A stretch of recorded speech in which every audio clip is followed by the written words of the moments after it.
Thank you, everybody, for tuning in. My name's Matt Rosu. I'm Dean of the Sigmund Wise School of Business at Susquehanna University and a professor of economics. Excited today to have Nancy Baca joining us, and we're going to talk a little bit about the economics and the economic lessons found within video games. So thank you, Nancy. Thank you for having me. So I saw a conference presentation at the APE, Association of Private Enterprise Education conference a couple months ago and thought instantly, actually, no, it was only a month ago. Sorry, time goes too fast. That's okay. Seems like months ago, but only about a month ago. And it was on economic lessons within video games.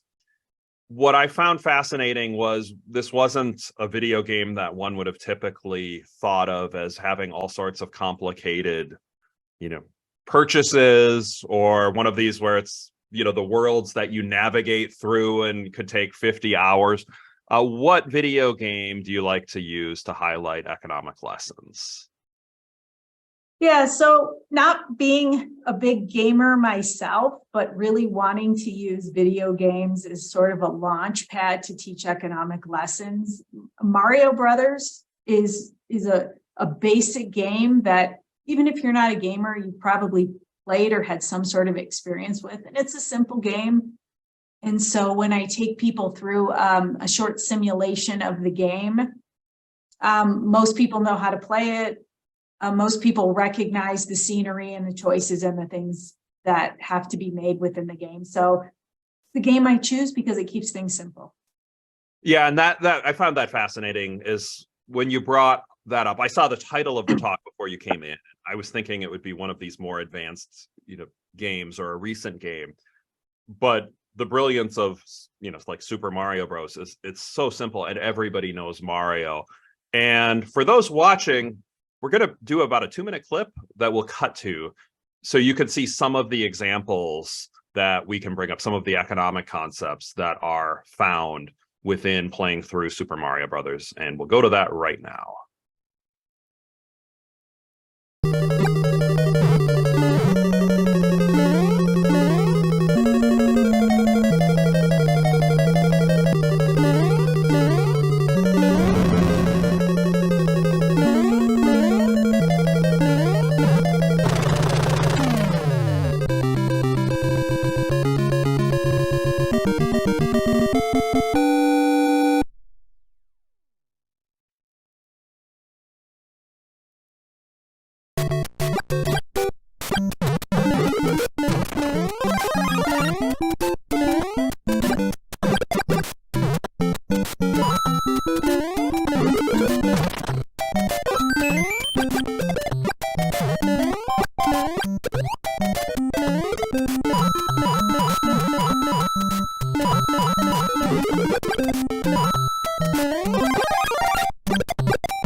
Okay, reasonably simple clip from Super Mario Brothers that we just watched.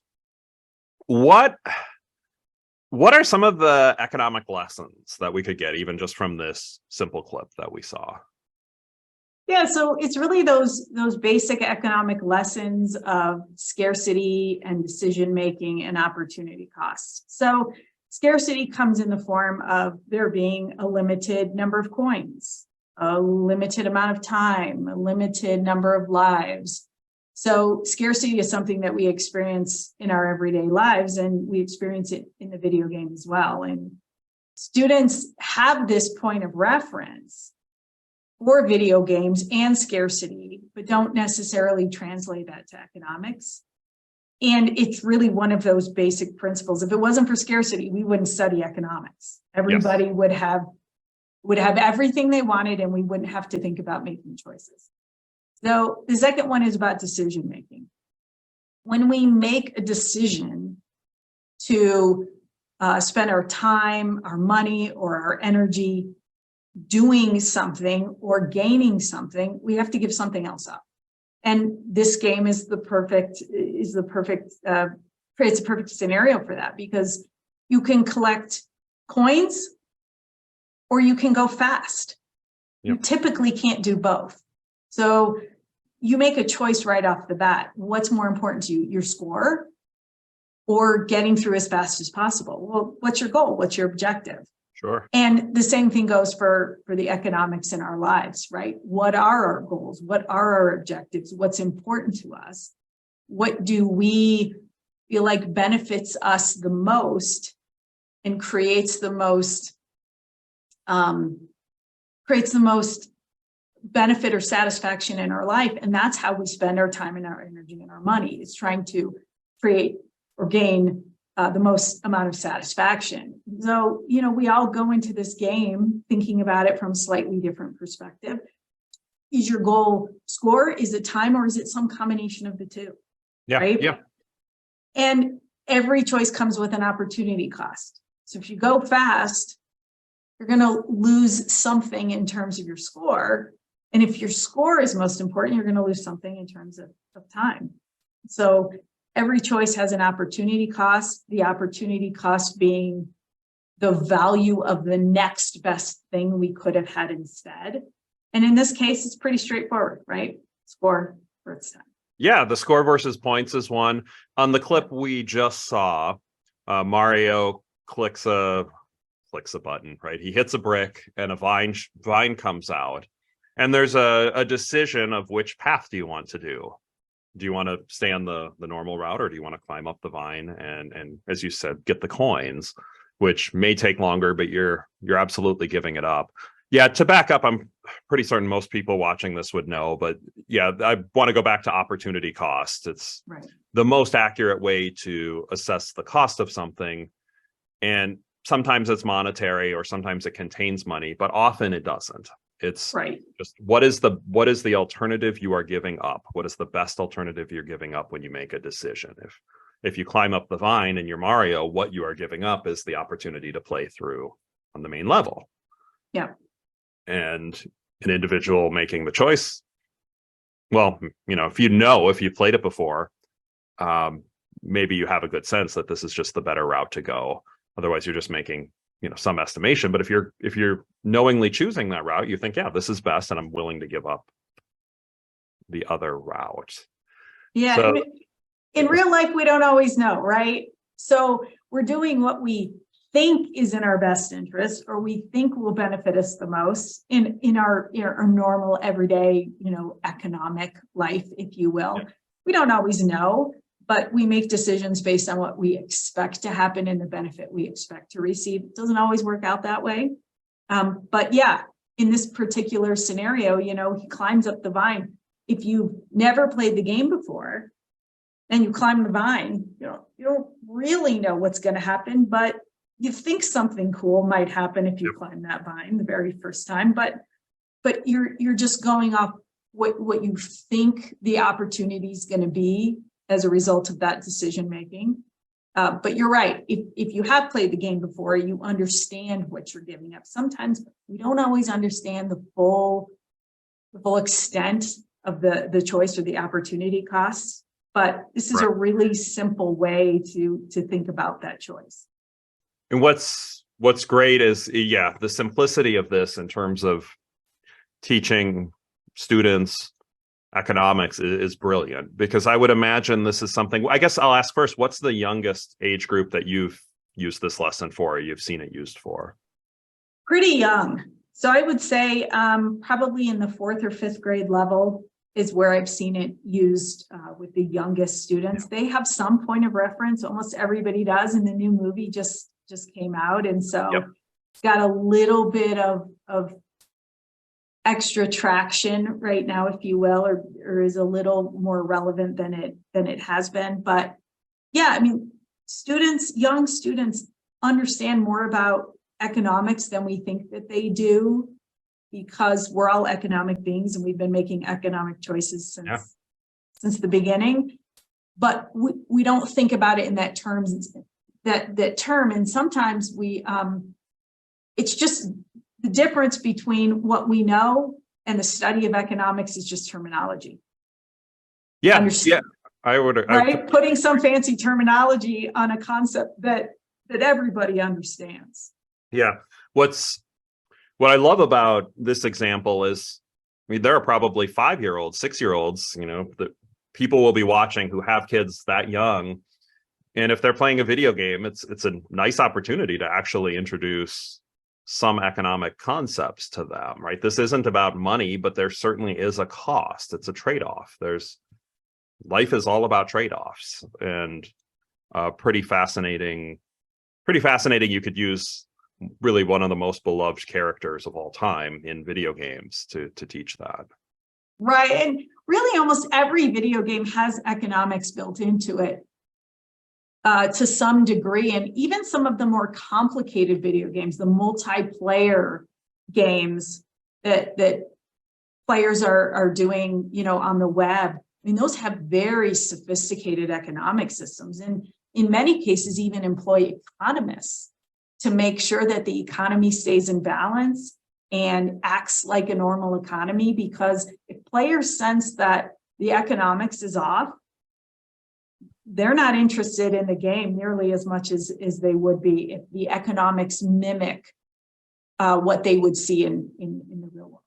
Which makes complete sense that people would do that, until I'd heard you mention that about a month ago, and I, made sense, but I was still surprised that was happening. Thinking through, there's the TV series on this, so some might know the TV series or some might know the video game, but there's a video game called The Last of Us that's a much more advanced and a much more grown-up game than Mario. That is not a game for a 5-year-old.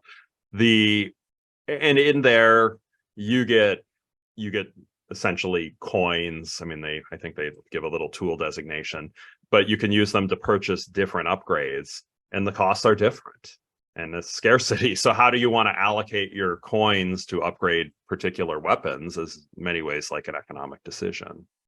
Absolutely.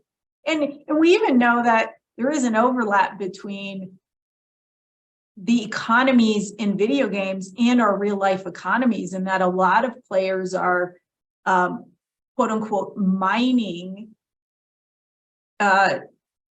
weapons, other items, with virtual items within video games, and then they're selling them on some sort of secondary market for real cash. Do you know what video games support that or allow that, where somebody could kind of mine and then sell and make a profit? I can't tell you off the top of my head. I actually think the list is quite extensive. Okay. There was actually a nightclub that was sold within a video game, that then the owner of that nightclub could charge physical dollars in order for people to go in and participate in the activities within that nightclub. Oh, wow. Okay. And they were actually making a lot of money, real dollars, doing that. So there have been some very significant purchases in terms of virtual goods inside of video games.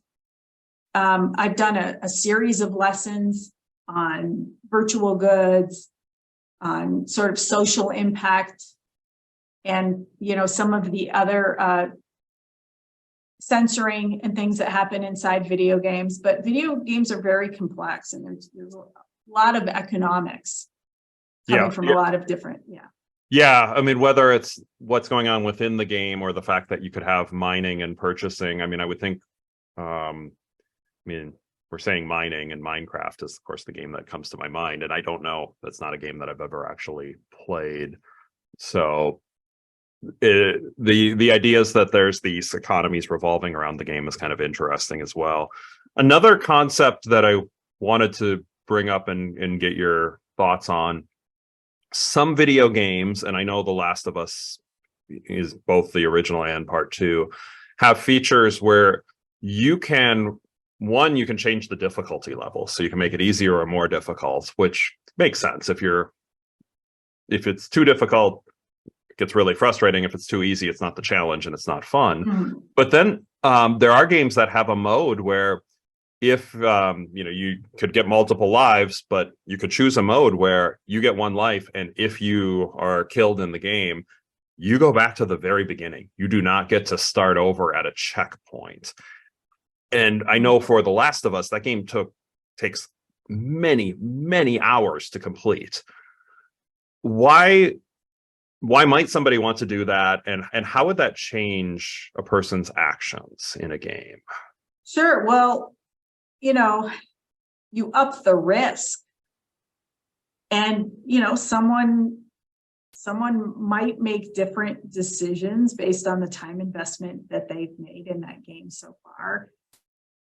It is a form of entertainment, and it is a form of social interaction depending on the games that you play. And so for many people, it's like, binging on Netflix, or, even going to the movie theater and investing that 2 or 3 hours in a movie. It has that same sort of entertainment value. But if you've invested a lot of time in anything, right, we call those previous investments sunk costs. So to be honest, we shouldn't use those in decision making going forward. But as humans, we have a hard time not thinking about the cost we've paid in the past and how that affects the decisions going forward. But obviously, someone is going to be a lot more cautious in a video game if they've spent 10 hours or 20 hours getting to some point in the game that they think could have a possible, reset. So I think that's reflected in real life as well, right? Yeah.